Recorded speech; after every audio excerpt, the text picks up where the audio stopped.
জি বাংলা তথা বাংলা ধারাবাহিক জগতের করুণাময়ী রানী রাসমণি একটি মাইলস্টোন। একঘেয়ে সোশ্যাল ড্রামা থেকে অনেক ভিন্ন হলো এই ধারাবাহিক, যার কারণে এর জনপ্রিয়তা সেই শুরুর দিন থেকেই অনেক বেশি। সম্প্রতি রাজচন্দ্রের মৃত্যুর পর রানীর জীবনে শুরু হয়েছে দ্বিতীয় অধ্যায়।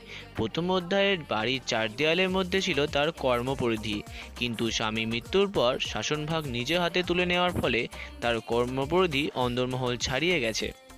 প্রকৃত রানীর ভূমিকায় তিনি এখন পালন করতে চলেছেন। দ্বিতীয় অধ্যায়ে আমরা আমাদের বহু আকাঙ্ক্ষিত দক্ষিণেশ্বরের ইতিহাস, রানীর অবদান আর শ্রীরামকৃষ্ণ পরমহংসদেবের আবির্ভাব দেখতে পাব। দ্বিতীয় অধ্যায়ে রানীর চরিত্রের সাথে সাথে রামকৃষ্ণদেবের চরিত্রটাও গুরুত্বপূর্ণ হয়ে উঠেছে। তাই স্বাভাবিকভাবেই প্রশ্ন জাগে, বাস্তবে কে হলেন এই রামকৃষ্ণদেব।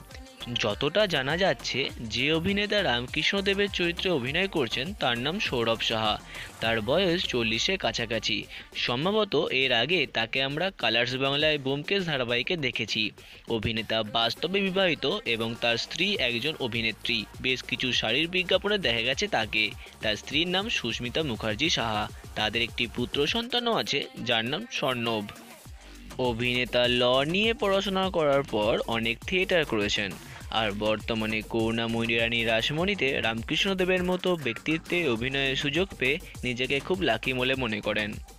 অভিনেতা নিজের মুখেই জানান, তার কাছে রামকৃষ্ণ পরমহংসদেবের মতো ক্যারেক্টারটা করা একটু বেশি চ্যালেঞ্জিং।